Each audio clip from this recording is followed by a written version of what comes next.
Islam itu pertama kali ayat yang turun disampaikan kepada Rasul adalah Iqra. Nah, dari situ itu menunjukkan bahwa kita hidup dalam satu sistem yang bukan Islam. Itu kan tergantung kurikulum yang dibuat oleh negara.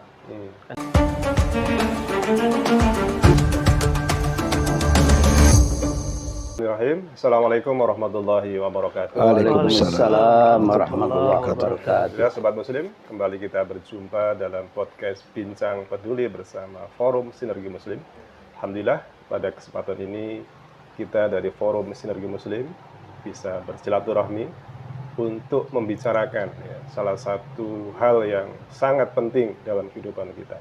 Bersama kita, alhamdulillah, telah hadir dan membersamai kita salah seorang narasumber juga yang sering kita hadirkan. Beliau adalah mantan rektor Universitas Ibnu Khaldun Bogor, Bapak Dr. Kiai Haji Ending Bahrudin MA. Assalamualaikum Pak Kiai. Waalaikumsalam warahmatullahi Sehat, Pak wabarakatuh. Kiai. Alhamdulillah. Luar biasa. Sehat orang tua. Alhamdulillah. Ada Saudara Iskandar dan Ustaz Muhammad Irfan. Baik, Sobat Muslim, kesempatan ini kita akan membincangkan satu hal yang saya yakin sangat penting, dan ini kaitannya dengan bagaimana kita hidup di tengah situasi dan kondisi. Berbagai informasi silih berganti datang menghampiri kita, yang itu tentu membuat kita menjadi semakin tahu banyak hal. Dimanapun, kapanpun, dalam waktu yang tidak lama berbagai informasi itu datang pada kita. Persoalannya adalah bagaimana kemudian ketika informasi itu datang bukan hanya kepada kita orang dewasa yang sudah bisa berpikir secara jernih, membedakan mana baik, mana buruk, mana benar, mana salah. Tapi kemudian informasi itu juga diterima oleh anak-anak kita, pada para generasi muda yang mereka masih labil dalam kondisi yang ketika mereka mendapat informasi itu mungkin tidak bisa menyaring secara benar. Apakah informasi ini benar sehingga kemudian mereka bisa ikuti, atau ini salah misalnya. Nah, ini penting untuk kita bicarakan bagaimana kita berupaya membentengi anak-anak kita, generasi muda kita dari berbagai informasi yang bisa membuat berbagai perilaku, kebiasaan, budaya mereka berubah dari yang sebelumnya budaya-budaya Islami kemudian mungkin akan tertular atau terpengaruh oleh budaya-budaya asing yang membuat generasi kita kehilangan jati dirinya. Oleh karena itu kita akan perbincangan bersama. Nah, Pak Kiai, ini kita sebagai orang tua menghadapi kondisi hari ini itu begitu mengkhawatirkan. Bagaimana tidak misalnya informasi berbagai macam itu masuk, bahkan di ruang-ruang di mana mereka, anak-anak kita itu tidak lagi bisa kita kontrol melalui handphone mereka, mungkin media-media yang lain, di kamar-kamar mereka. Ini bagaimana kemudian Pak Kiai melihat pengaruh yang sedemikian besar terjadi, berbagai informasi yang terjadi itu kemudian membuat anak-anak kita itu berubah barangkali dari kebiasaan-kebiasaan atau budaya-budaya yang seharusnya mereka miliki, kemudian mengikuti dari informasi yang mereka terima. Silakan Pak Kiai. Baik, terima kasih. Pada dasarnya muaranya semua ini kembali kepada pendidikan. Karena Islam itu pertama kali ayat yang turun disampaikan kepada Rasul adalah Iqra. Iqra, bacalah olehmu. Baca situasi, baca lingkungan, baca masalah yang berkembang dalam kehidupan. Karena yang namanya manusia adalah makhluk yang berkembang terus. Terus menerus. Sehingga Rasul pun sejak awal mengingatkan kepada para orang tua terutama. Adibu auladakum fa innahum makhlukuna lizzamanin gerzamanikum. Bekalilah anak-anakmu adab, akhlak, perilaku, etika, moral, karakter yang lebih dari kamu, karena mereka akan hidup pada zamannya, bukan zaman kamu. Betul. Ini menunjukkan bahwa zaman setiap saat akan terus berkembang, bergulir.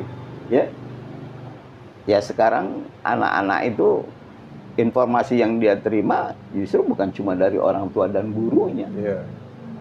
Teknologi itu sekarang sudah luar biasa. Anak umur 2 tahun itu sekarang sudah bisa membuka HP. Betul. Sudah bisa memperoleh informasi seperti itu. Disinilah disinilah orang tua harus hadir. Kalau pendidikan itu ada keluarga, ada lembaga pendidikan, sekolah, madrasah dan sebagainya, serta lingkungan masyarakat. Itulah lingkup daripada lembaga pendidikan. Yang paling utama orang tua, ibu bapaknya. Bahkan Rasul mengingatkan, ya, kullu mauludin yuladu alal fitrah fa abawahu. Setiap anak lahir dalam keadaan fitrah suci. Fitrah itu bukan tidak tahu apa-apa, bukan tidak bisa apa-apa. Fitrah itu sebuah keyakinan yang melekat dalam hatinya bahwa Allah itu Tuhan yang Maha Esa. Karena sebelum ruh itu dimasukkan ke dalam janin ibu dalam rahimnya, maka ruh itu dibaiat oleh Allah. Alastu bi rabbikum? Qalu bala syahidna. Qalu bala syahidna.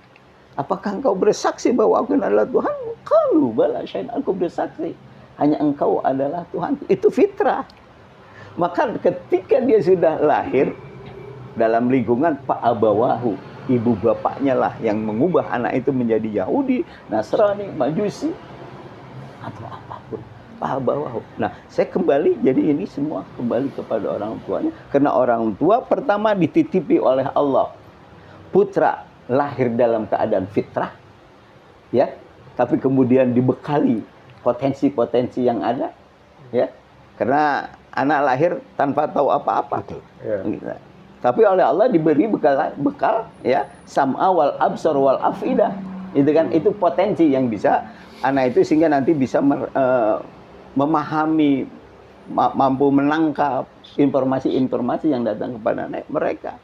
Nah, disinilah fungsi bapak dan ibu, orang tua harus membimbing anaknya dengan baik, ya, sehingga anak itu kedepannya menjadi anak yang dewasa, punya karakter yang baik, punya adab yang baik, gitu kan? Nah, kalau kita kondisi sekarang melihat kenyataan yang seperti ini, ya lagi-lagi karena mungkin penduduk Indonesia tercinta ini banyak sekali, terutama mereka-mereka yang mempunyai kewenangan. Itu karakter yang tidak ada. Baik. Atau adab yang tidak ada. Pak Kiai, kalau kembali kepada keluarga, tadi tanggung jawab dari orang tua untuk memastikan pendidikan anaknya itu baik, ya, memastikan karakter dan sifat anak-anaknya itu baik. Persoalannya Pak Kiai, ketika orang tua juga kemudian waktu mereka banyak habis di luar dari rumahnya, ya, untuk mencari nafkah, untuk mengurusi berbagai persoalan, sehingga kemudian anak diserahkan kepada lembaga pendidikan, anggaplah pesantren atau sekolah Islam, gitu ya. Tapi faktualnya ternyata kan tidak semua anak-anak kemudian menjadi baik, ya. Artinya memang bukan berarti orang tua lepas tangan gitu ya, tapi sudah menyerahkan kepada lembaga pendidikan. Nah, ini kemudian apa yang membuat, ya, kasus-kasus yang kita lihat hari ini, ya, anak-anak yang melakukan tindakan-tindakan di luar kenormalan gitu ya, padahal mereka adalah anak-anak yang juga dididik di sekolahan atau di pesantren, Pak Kiai. Oke, begini. Sekolah, ya, kalau tingkat sekolah pendidikan dasar sebelum perguruan tinggi itu kan ada madrasah, ada sekolah. Madrasah ada sekolah, yang kemudian setiap madrasah sekolah punya kurikulum, gitu kan. Nah, ini ada penyakit yang menurut saya harus dibenahi dalam kurikulum itu dan juga pada guru. Begini, terutama sekolah. Di sekolah itu pendidikan agama kurang dari 20%. Pendidikan agama saja. Bahkan pendidikan matematik itu dalam satu minggu bisa 6 jam. Bahasa Indonesia aja bisa 4 sampai 6 jam. Tapi pendidikan agama cuma 2 jam dalam seminggu, 2 jam pelajaran. Sementara itu pelajaran agama untuk berbagai hal, dari sejak belajar baca Quran, gitu kan. Di situ ada akidah akhlak, ada Al-Quran hadis, ada fikih, ada baca Al-Quran dan seterusnya. 2 jam. Itu yang pertama, kurikulum. Yang kedua, guru selain dari guru agama merasa tidak punya kewajiban untuk mendidik karakter anak. Umpamanya ada anak berperilaku tidak baik, maka semua guru bilang, itu kan tugas guru agama. Padahal kan seluruh guru itu punya kewajiban untuk membentuk karakter anak, menjadi anak yang berakhlak mulia. Kan undang-undang pendidikan di Indonesia kan jelas, melahirkan manusia yang beriman dan bertakwa kepada Tuhan Yang Maha Esa dan berakhlak mulia. Artinya guru apapun, guru bidang studi apapun, mata pelajaran apapun, itu punya kewajiban untuk membentuk itu. Membentuk anak yang beriman, bertakwa kepada Tuhan Yang Maha Esa dan berakhlak mulia. Tapi kemudian tidak. Coba mata pelajaran ada berapa di SMP, SMA, SD, SMP, SMA. Sementara pelajaran agama cuma ada 2 jam. Kemudian di madrasah pun ya sebetulnya di madrasah harusnya lebih baik karena pendidikan agamanya mereka jumlah jamnya sangat banyak, bisa sampai 8-10 jam dalam seminggu gitu. Tapi kemudian banyak madrasah akibat pelajaran agamanya banyak, harusnya jam pelajarannya lebih lama. Betul. Nah, gitu. Kalau SD umpamanya pulang jam 12, mereka harus paling tidak jam 2 baru pulang karena jumlah jamnya lebih banyak, mata pelajarannya lebih banyak. Nah, ini tapi kemudian dikurangi kan sehingga pulangnya sama. Gitu, antara anak SD dengan anak ibtidaiyah, SMP dengan sanawiyah dan seterusnya. Nah, itu kondisinya Pak yang begitu. Cuman saya melihat sekarang ini ada fenomena yang baik lah, mudah-mudahan ke depan bisa baik. Dengan lahirnya sekolah-sekolah IT. Ini mudah-mudahan jadi solusi. Dan saya melihat ini sudah mulai dicenderungi oleh masyarakat. Gitu. Apa buktinya? Sekarang tuh banyak SD yang menerima siswa per kelas ada yang 1 orang. Bahkan tidak sedikit SD yang merger. Iya, gabung. Karena kurang murid. Sudah punya murid. Gitu. Tapi IT, SD, SMP, IT, saya melihat inputnya cukup baik. Ya, ini solusi yang mudah-mudahan baik. Ya, mungkin itu bagian dari kesadaran masyarakat untuk menyekolahkan anaknya di sekolah Islam terpadu, sehingga generasi ini mudah-mudahan bisa terselamatkan. Amin. Cuman begini Pak Kiai, apakah kemudian faktor luar selain dari faktor keluarga, faktor sekolah tadi, ada faktor lain nggak Pak Kiai yang membuat anak-anak kita ini justru perilakunya banyak berubah ya? Artinya apa yang kita ajarkan baik di keluarga maupun di sekolah ini nggak banyak mereka amalkan, justru amalan-amalan lain yang justru itu melanggar dari norma-norma yang berlaku di masyarakat Pak Kiai.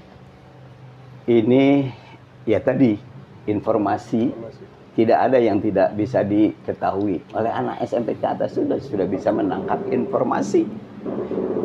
Dan kemudian akibat dari HP itu ya, pertama dia mencerap, membaca, memperoleh informasi baik atau tidak baik dia terima, gitu kan. Yang kedua, niat atau keinginan tradisi membaca itu hilang. Membaca, sehingga sekarang itu perlu dipelajari, perlu dilihat. Penerbit-penerbit itu bisa tutup, karena buku tidak laku. Gitu. Kecuali yang memang dari sekolah harus beli. Kecuali yang dikeluarkan dari sekolah untuk anak. Tapi, ya itu bukan cuma untuk tingkat sekolah, perguruan tinggi pun begitu. Gitu, buku-buku tidak dibaca. Nah, itu pengaruh dari informasi. Informasi yang dia lihat sekarang, masya Allah, hancurnya akhlak. Ya. Etika, moral. Coba sekarang ada pejabat mengatakan ini kan boleh, tidak ada hukum yang melarang. Tapi kan apa dia tidak tahu bahwa itu tidak etis? Ya, tidak sesuai dengan akhlak, tidak sesuai dengan karakter. Tapi tetap dia lakukan karena semata-mata tidak ada undang-undang yang melarangnya itu. Kemudian anak-anak SMP coba tanya, pasti dia tahu bahwa banyak pejabat-pejabat sekarang yang korupsi hidupnya aman-aman aja. Mereka tahu informasi ini. Saya suka bilang kepada ibu-ibu tuh kalau ngaji, Bu, kalau nggak percaya ke akhirat, bahwa di akhirat nanti ada surga dan neraka, akan ada hisab, itu ketinggalan zaman. Kenapa? Sekarang ibu buka HP informasi 10 tahun, 20 tahun yang lalu masih bisa dilihat. Betul. Itu sekarang di dunia loh. Apalagi nanti di akhirat Allah dan malaikat yang bekerja. Luar biasa gitu. Jadi harusnya ini menambah keimanan para umat ya. Bahwa tidak ada sesuatu pun yang kita lakukan tidak ada catatannya. Sehingga nanti kan di akhirat yang pertama kata Allah, Iqra kitabak kaffaka binafsikal yaum. Coba kamu baca diarimu, apa yang kamu lakukan dulu? Baik. Ustaz tadi kata kunci informasi ya, melalui berbagai media yang hari ini sedemikian marak ya menguasai kita. Nah, Satria melihat bagaimana kemudian informasi yang beredar di tengah-tengah masyarakat kita, termasuk kepada anak-anak ya, itu apakah sedemikian bebasnya? Dalam hal ini apakah kemudian pemerintah yang memang harusnya bertanggung jawab untuk mengatur ya segala informasi yang masuk itu, apakah tidak apa istilahnya kepeduliannya ya seperti apa dari pemerintah untuk mengatur agar informasi itu memang tepat kepada orang-orang yang memang membutuhkan, bukan kepada anak-anak anggaplah yang hari ini memang mereka sedemikian mudah untuk dipengaruhi berbagai informasi buruk dari luar. Iya, Bismillah. Assalamualaikum warahmatullahi wabarakatuh. Waalaikumsalam Apa kita harus sadari bahwa informasi memang sekarang bebas. Dalam arti dari yang mulai A sampai yang Z, yang baik, yang salah, yang buruk, paling buruk itu ada. Nah dari situ itu menyatakan, menunjukkan bahwa kita hidup dalam satu sistem yang bukan Islam. Langsung tegas saja seperti itu. Karena dalam sistem Islam, apapun informasi, iklan itu tidak boleh dapat diterima oleh masyarakat yang memang buruk. Akan merusak akidahnya, akan merusak karakternya, akan merusak akhlak. Akan coba, negara akan menyiapkan teknologi yang paling baik untuk memblokir atau apapun supaya itu tidak sampai kepada masyarakat. Itu menunjukkan bahwa kita hidup dalam sistem sekularisme, Ustaz. Jadi artinya Islam tidak boleh masuk terlalu jauh. Islam itu cukup ada pada anak-anak kita, tapi di luar informasi itu tidak bisa dicegah. Sehingga apapun bebas, tinggal dikembalikan pada diri masing-masing. Artinya silahkan, kalau mau baik boleh, kalau tidak juga tidak apa-apa. Seperti jalan kereta api. Saya sering memberikan satu percontohan itu, kehidupan sekularisme seperti rel kereta api.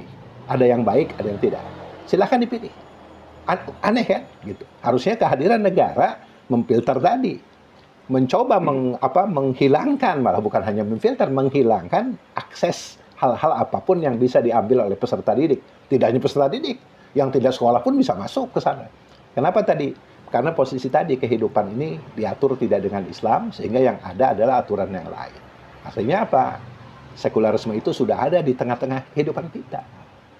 Artinya, betapa capeknya lembaga pendidikan. Betapa beratnya melakukan sesuatu. Target-target yang tadi di tujuan sistem pendidikan nasional itu susah diraih. Karena itu hanya baru himmah, baru tujuan. Proses ini harusnya kan menuju ke sana. Tidak mendukung. Tidak memberikan tidak memberikan jalan terbaik. Saya ada data ya, loss learning itu, Kiai. Itu ada data, ternyata tidak hanya sarana dan prasarana. Itu ada brain roads. Ada apa? Dia tuh lihat informasi itu sekilas. Harusnya kan setelah lihat sekilas, dia langsung mencari rujukan itu. Supaya dia lebih tahu. Ini untuk informasi yang baik, termasuk informasi yang tidak baik. Hari ini kan enggak. Contoh, sekali lagi maaf, ini kan kita disuguhkan dengan kehidupan yang serba instan. Pendek, video pendek, di TikTok dan seterusnya, saya langsung kasih merek aja langsung. Itu sebentar, harusnya kita runjuk. Ini kemana. Ada satu data. Ini contoh ya, ini di CNN dikatakan learning loss itu adalah kondisi di mana motivasi, kemampuan belajar, dan pencapaian akademis siswa itu menurun. Kemudian di situ dikatakan data BPJS 2024, angka partisipasi sekolah 2024 ya, untuk jenjang SD hampir 100%. SMP mendekati 100%. Tapi di tingkat perguruan tinggi makin merosot. Jadi SMP itu 70-85%. Jadi betul tadi ditambal oleh adanya sekolah-sekolah IT itu, Islam terpadu. Cuma hari ini IT itu terlalu mahal diaksesnya. Lagian pemerintah tuh tidak mau masuk. Itu di satu sisi. Di sisi yang lain, bagaimana ini? IT pun kewalahan. Karena informasi sekali lagi, itu eksternal datangnya. Kalau mungkin di tingkat sekolah itu bisa diprotek. Dengan adanya kajian, adanya pendidikan yang jamnya dilebihkan, tidak 2 jam, itu bisa. Tapi setelah itu bagaimana, Ustaz? Jadi kehadiran negara untuk memprotek hal ini, hukumnya menjadi wajib. Itu saya pikir itu. Ya, apa kemudian yang membuat negara itu terkesan tidak serius ya, mengurusi pendidikan, termasuk tadi arus informasi gitu ya. Ini kasus terakhir misalnya kemarin masalah demo ya, yang baru saja itu. Dia berani atau mampu ya menutup misalnya live TikTok tadi dengan TikTok. Tapi kenapa judul masih dibiarkan sampai hari ini tidak bisa ditutup? Nah, itu problemnya di mana, Ustaz? Sehingga kemudian tidak ada kemauan, tidak serius. Bukan tidak mampu, tidak ada kemauan. Tidak ada kemauan. Jadi kalau ada kemampuan, alhamdulillah. Ini dia negara harus punya kemampuan. harus ditambah satu lagi. Tidak ada kemauan. Padahal kalau dia ada dua itu, kemampuan dan kemauan, selesai semua. Contoh tadi, apa nggak bisa informasi yang ada itu dicegah? Saya yakin bisa. Karena dia tidak mau. Kemampuannya ada, tapi tidak mau. Dan yang kedua, ini saya pikir ini yang paling utama. Ini dia akan masuk ke satu wilayah, gray area atau red area, yang memang akan, tanda kutip, akan dimarahi oleh sistem yang berkuasa hari ini. Ideologi yang berkuasa hari ini. Masih ingat kan bagaimana satu negeri itu memprotek satu kondisi, informasi yang masuk, kemudian yang punya ideologi ini dia langsung marah-marah, mencang-mencang. Nggak boleh. Itu adalah kebebasan mengakses informasi. Seperti negara-negara komunis itu kan, berita-berita ini kan banyak difilter. Harusnya negara ini seperti itu. Apalagi tadi tujuan pendidikan salah satunya kan karakter. Atau bahasa kita mungkin dikatakan kepribadian Islam. Akhlaknya Islami, kemudian pemikiran juga Islami. Mungkin tadi akhlaknya sudah Islami, pemikiran sudah Islami, tapi faktor luar ini, informasi itu tidak ada yang menjaga. Dalam arti negara itu tidak hadir. Saya pikir di tataran itu, Ustaz. Baik. Kalaupun ada kemauan, tapi kemauan itu tidak bisa melampaui kata yang punya ideologi. Nah, sekarang Pak Ustadz Irfan, tidak ada kemauan. Kalaupun ada, tidak bisa mereka berbuat lebih banyak dari apa yang sekarang mereka lakukan. Padahal mereka mayoritas Muslim, presiden Muslim, Wapres Muslim, menteri-menteri banyak Muslim, gitu, Ustaz. Tapi kenapa arus informasi yang sedemikian bebas hari ini meracuni anak-anak kita? Ya, tadi disebut ada video-video pendek ternyata membuat brain rot, begitu ya, kerusakan dalam otak anak-anak kita.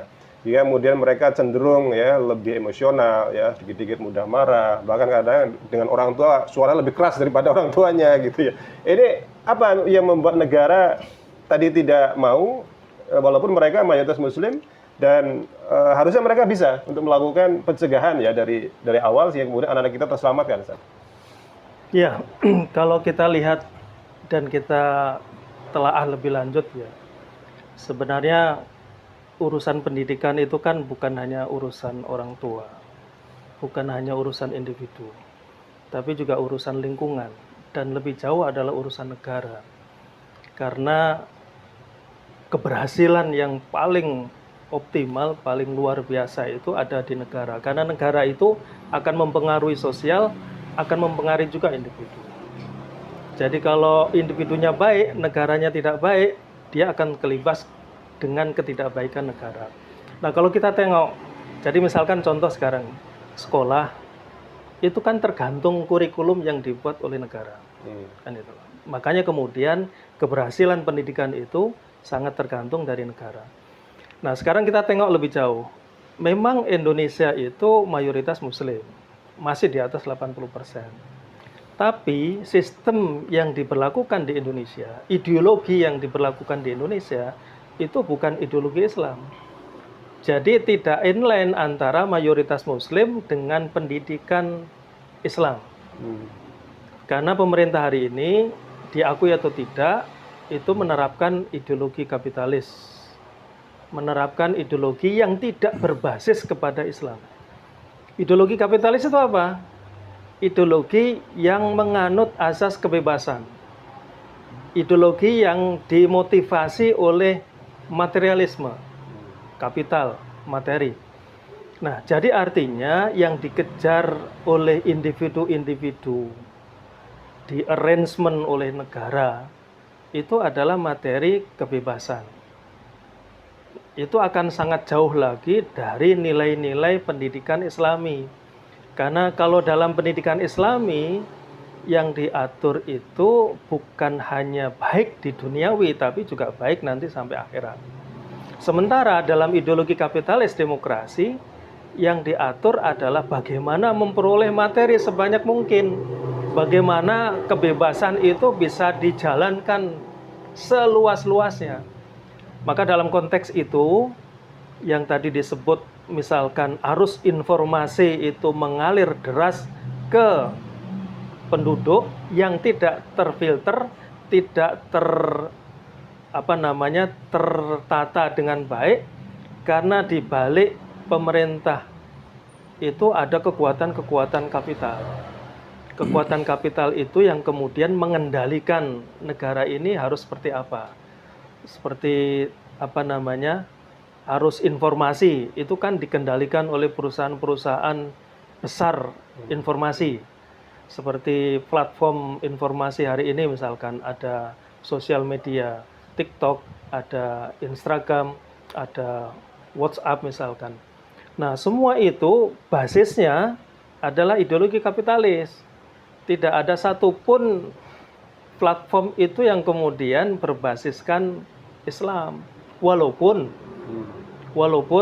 direkturnya ataupun yang membuat program di sana itu muslimnya juga banyak, tetapi muslim itu tidak bisa berbuat apa-apa karena dia sudah diatur. Harus buat konten ini, kemudian harus ditayangkan begini, kemudian harus kebebasannya harus dibuat seperti ini. Nah, jadi kalau mau sebenarnya harus diatur dari negaranya berlandaskan kepada apa.